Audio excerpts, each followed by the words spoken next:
Hello and welcome to Climbing Daily. On today's show we interview Michi Wohlleben as he talks about his winter trilogy ascent of the Tre Cime.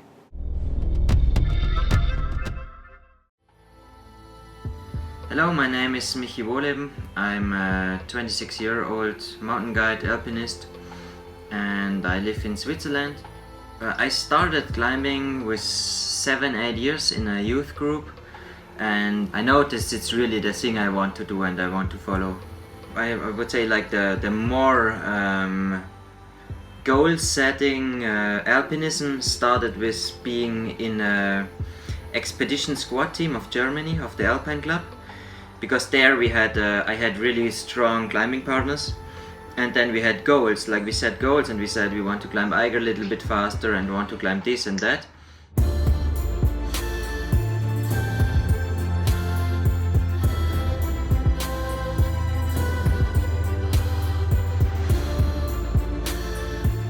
I actually was always an alpinist, or always like more mountaineer than a completely sport climber, and that's why I have a little bit the feeling that I just got slowly into all that stuff, and therefore I didn't have to train especially to go into mountains or to climb multi-pitch routes or alpine climbing.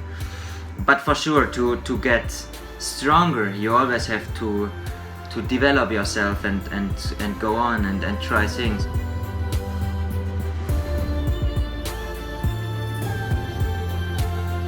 The integral Tre Cime traverse, it's in the Dolomites for sure, where the Tre Cime are, and the idea of this climb was born actually when after the first enchainment of the North Faces, when I have seen pictures of Tommy Caldwell and Alex Honnold of the Fitzroy Traverse, and I said, hey, that's exactly what we could do in a smaller way on the Tre Cime also. It motivated me really a lot. And then I asked my climbing friend Simon Gittel if he would be motivated. He's a local climber of the Tre Cime, really strong, and he was motivated to try it. So we climbed on the West Cime, the Scoiattoli ridge. It's a quite not often climbed route. It's very bad, sometimes bad protection inside, bad old gear inside, and quite steep, quite exposed. Then we descended on the normal route to the south side. We climbed the Dülfer route. It's a very classic climb of the west side on the Grande Cime. In the history of winter alpinism on the Tre Cime, you always needed 10 to 15 hours for one route. And then when Ueli and me did this enchainment of the North Faces, we already noticed that if you never stop, if you climb always and you keep moving, you keep warm, and then you don't lose time and energy while freezing and belaying. So the key is to have many quick draws, and then you can climb in one push until you change the leader. You can climb 200 meters, you know. Then you have every 10 meters one protection. For sure, falling is not so good idea, I would say, but like this you can go really fast.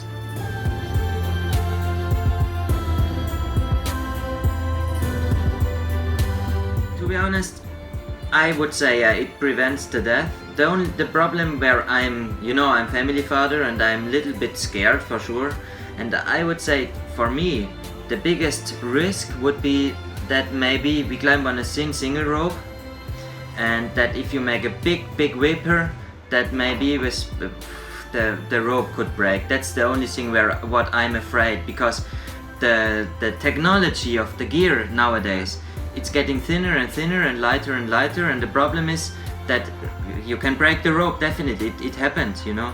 That's my only fear I have. I don't have fear of a big fall or stuff like that.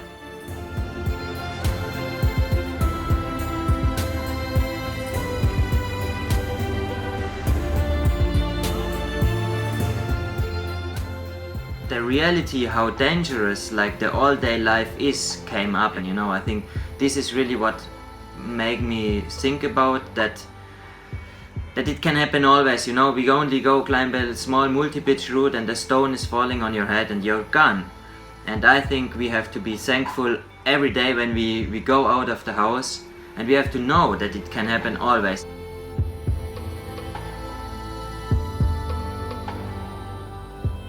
We were able to fly into the valley with our paragliders, which was a really great start flying down from the first peak.